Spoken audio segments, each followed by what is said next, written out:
beautiful people, to another episode of the Ricky Jones Jr. podcast. It's me, Ricky Jones Jr., back again for another episode. And for those that don't know, the purpose of this here podcast is to share God's love with you, as well as communicate, share, or even tell you different innovative ways to make your life better, which, as you saw, and I'm sure you did because that's why you clicked on it, we're going to be talking about the benefits of journaling. Why is journaling necessary? Why should you journal? Why do you need to journal? And what are some things that you can journal about, okay? And so before we get started, let me get some things out the way. No, this is not for advertisement or anything for my journals, right? And so I'm just go ahead and get out of the way because some people may be thinking that. However, I'm going to just show it. We're going to get it out the way. And so, boom, here's one journal. What is he to you today? This is a journal that I would recommend for those that want to establish or strengthen their relationship with God, because there are some things that you need to hear from God and have recorded and that you know God said, right? And so that's what this journal is all about. And then, boom, shakalaka, this is a 6-month journal planner to track what you do each and every day to get you to where you want to be, okay? Both are on Amazon. It'll be links down below for those two things, right? So boom shakalaka, got that out the way. Now we could talk, right?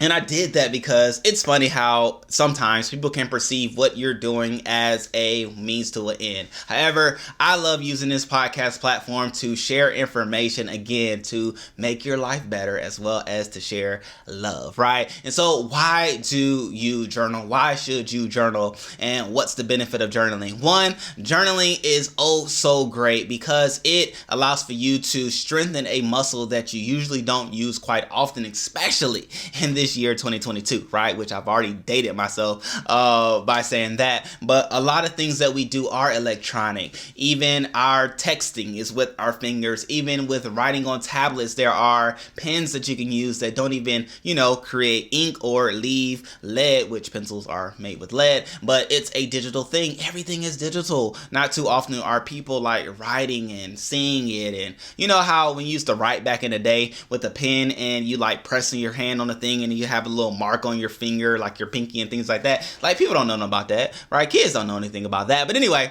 it works a muscle that you don't quite use too often. And when you use that muscle that you haven't exercised in a while, it allows for your brain to be exercised in a way that it hasn't been in a while. You're having to link your thoughts to your hands to words. You're having to spell things. You're having to write things. So, not even getting onto the grammar side of things, but just on the mental side of it, it allows for you to stay acute in ways that you would not be if you didn't take the time to write, to journal, to put penmanship down, to put pen on paper or pencil to paper, right? And the list goes on. So that's a beneficial factor. But then two, the one which it's not in any particular order. However, one that I love the most is because it allows for you to have a written record of what took place. And I say it as openly and as broad as that because you could be journaling about anything. It could be about a tragedy that you're getting over. It could be about a relationship that you're trying to overcome. It could be about something that you want to leave to somebody else, right? You could be journaling today for a child later down the road. You could be doing all those different things. There's journals for everything. There's even a journal that you can write as you are reading a book. Why is that intentional? Why is it purposeful? Because just like I know, if you read a book, you can read a book from the front to the back and forget what you read in the middle, right? Or you may remember the beginning, which was so electric and exciting, which allowed you to push through, and you may remember the end because that was the concluding thing that you last read. However, the content in the middle, it could be kind of gray. However, there are journals for that so that you can not only read what you read, but then take some time, like, 10, 15 minutes after you've read to write down high points and things like that. So there's journals even for that. There's journals even for like writing down lyrics, writing down music, writing down poetry, writing down this, writing down that. There are journals for it all. However, when you have something written down, you have a written record of what took place so that if the time was to come, you're able to recall what took place, or you're able to go back and or show others what took place at a specific time, which is why I would say when you are journaling, make sure you date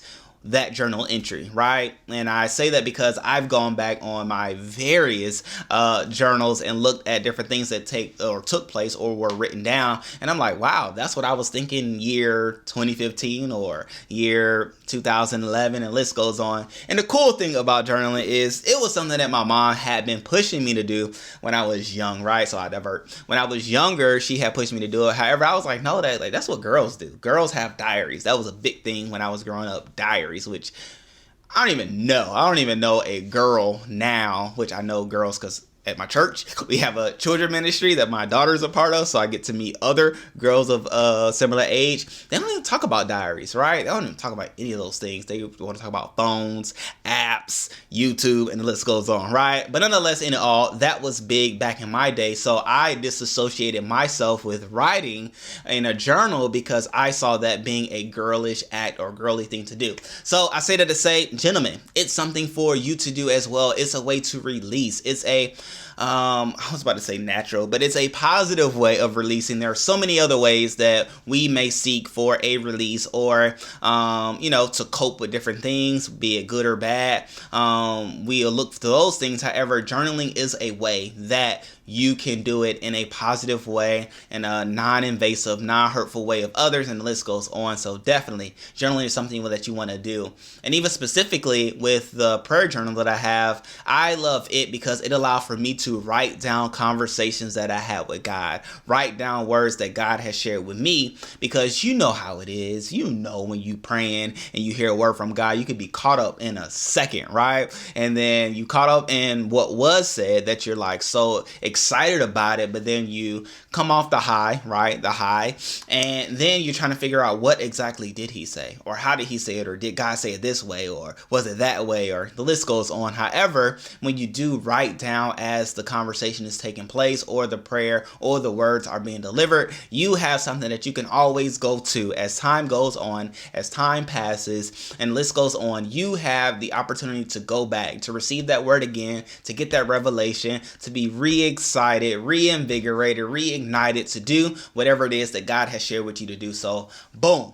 That's one that I believe just should catapult above any all. However, as well, written down history, right? Because that's what journaling is. You're writing down history. Even if you're writing about things to come, what you've written has already taken place. It's just in written form, which that's just a fun concept in itself. However, when you write things down, you're writing history, and we know that the best recorded history or the best established history or the best known history was I was getting excited, was history or is history that was written down. Vocal history is cool. However, we know that things could change as words are shared. We've all played that game growing up in school where you start with the message. Let's say the grass is green and it starts in the front.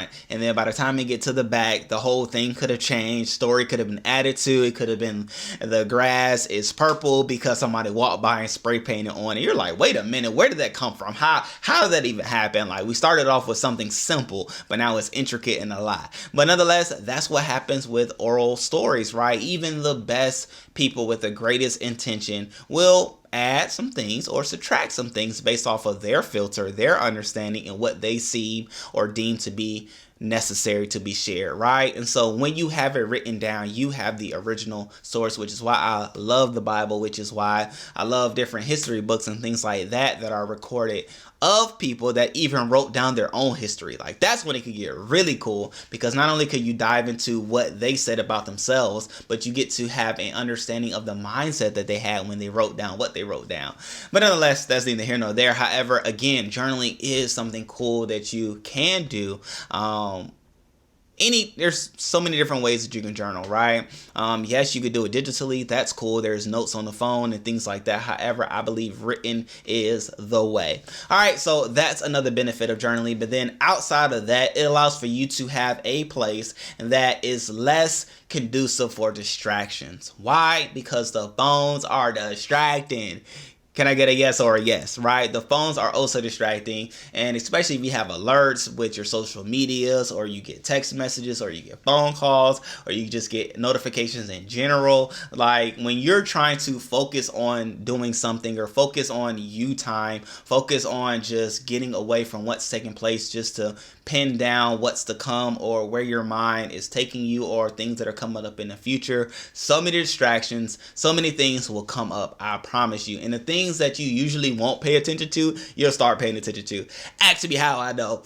Because I've been doing some like journaling in my to-do list, and I'll do it sometimes when I'm in the sauna, because I don't have a journal with me in there, which I may need to start doing so. I'm saying this right now. However, I'll be writing things in a to-do list, and I'll get an email. I don't even check my emails. Like if I was to just pull up my email right now, which I'm gonna do this on YouTube, right? Boom. Here's an honest assessment of my emails. For those that can or cannot see, that says 998 emails, right? That's in one mailbox area. And then in another one, oh, that's my lovely wife. Boom. In another one, let me see. Boom. Will it focus? Will it focus? Where's the focus? It says 1,083 emails. So in combined, I have over 2,000 unlooked at or unviewed or unopened emails. I say that to say, ladies and gentlemen, I don't look at emails. However, there have been times when I've been writing down different things that either one, I've been hearing from God, or two, that I want to write down of things to do.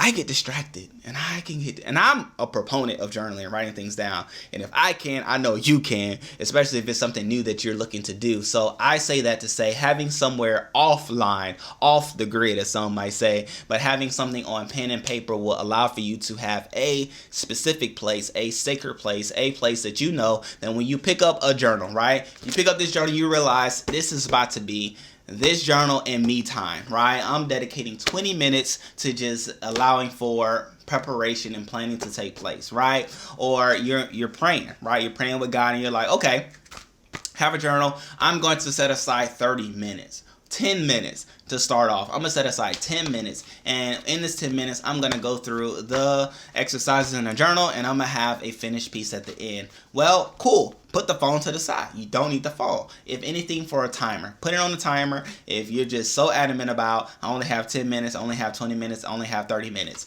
Set a timer. Put it to the side. It's you and the journal and God or your mind, and you go for it, right? And you plan, you strategize, and you get to your ultimate goal. And so that allows for a breakaway. It allows for you to detach, because so often we have our phones in our hands. It's so often that we just spend time in our phone and not in reality, right? Which is crazy, because in essence, oftentimes we spend a lot of times on social media, which in essence is watching other people live their lives, or the lives that they want to share with you. But anyway, that's neither here nor there. We're talking about journaling.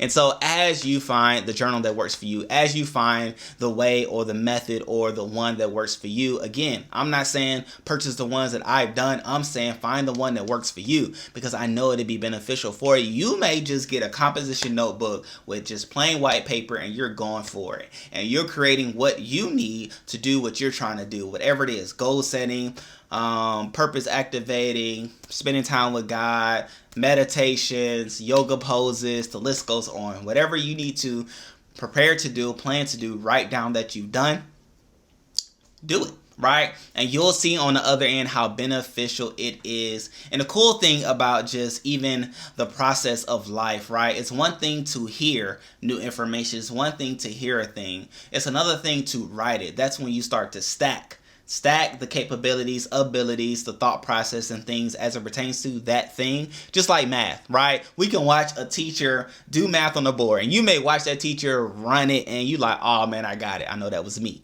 However, it's another thing where you're then asked to do a exercise where you're having to use that same math information. You're like, oh snap, like I forgot what that was. I forgot how they did that. But then it's another step when you get to teach somebody or show somebody your notes to help them to do what they do.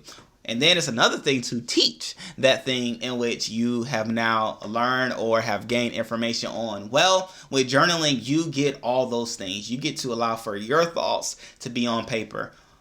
Again, the benefit is that it's always there. You'll always have it. You'll be able to recall it when necessary, but then you'll have working knowledge of that thing so that if ever you need to show somebody or explain something to somebody, you're able to do it. Or if ever you need to teach somebody about how to do a thing or about this new revelation, new understanding, new knowledge, or new information that you have the ability to do so, but then the ability to recall how it all started. So I hope this was encouraging to you. I hope I opened the lid to the possibilities of journaling, why it's necessary, why you want to do it, how you can do it, and ways in which you can make sure it takes place in a functional way, because I know it was something that helped me. And I have to say I apologize, Mom, right? If I had started this before, earlier, when you first asked me or encouraged me to do it, I probably would be so much further along, because I will say when I started journaling, I became more aware of who I was, whom I was, and strengthen my relationship with God, truth be told. So, hey,